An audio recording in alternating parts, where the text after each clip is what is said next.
At the end of the year, when markets were down considerably, I thought it was overdone. And we, in fact, did get tactically bullish. And I felt that the Fed was going to change its communication. Because to me, the push lower that we saw in the end of the year was largely fueled by what I characterize as a miscommunication by Chairman Powell around the reduction of the balance sheet basically being on autopilot.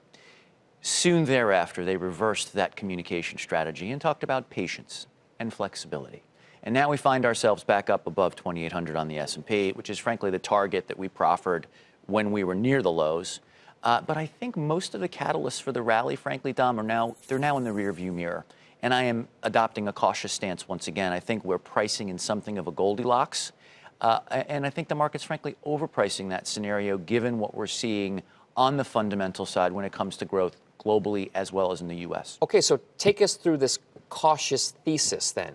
What exactly would you be watching right now to see whether or not that caution is warranted, or whether or not that caution is just a way for perhaps people to get into the market and make way for higher prices? Yes, well, I mean, I think the global data is very important, particularly data coming out of China. Of course, the trade war is important there, but it's not everything. China is experiencing an organic slowdown as well.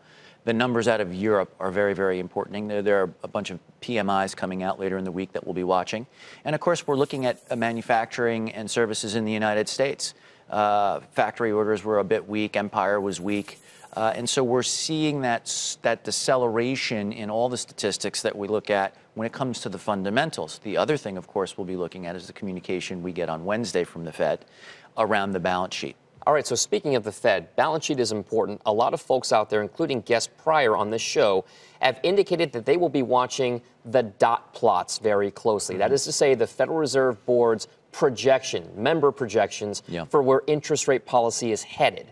So is that a potential catalyst given the economic slowdown points that you are watching right now? Well, the dot plots are very interesting, and there's been quite a bit in the press, and there's been some communication from the Fed that they want to diminish the importance of the dot plots because they've been causing some confusion among investors because they're a long-term expectation and they don't talk about the path of rates necessarily. And so I think people are going to be looking less at the dot plots and a little bit more around communication about how many hikes are left. I think the expectation is for the communication to be one more hike. I'm actually at 0. I don't think we get any more this year. And I think the expectation is also more clarity around exactly how far the Fed's going to go on balance sheet reduction. Is that a factor into why 10-year Treasury note yields are hovering right around 2.59% and have been locked in some of the tightest ranges that we've seen in years at this stage now? Well, that's a wonderful question, Dom. So I actually think that's more a function of the global growth slowdown. And let me tell you why.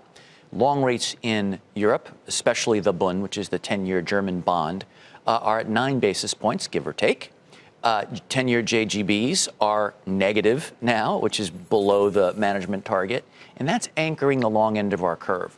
So the lack of growth in the rest of the world is pushing capital into the end of our curve, which is considered safe. Moreover, the slowdown here is not helping. We've just got a few moments left here. Are there sectors within the market right now in the U.S. that you would favor?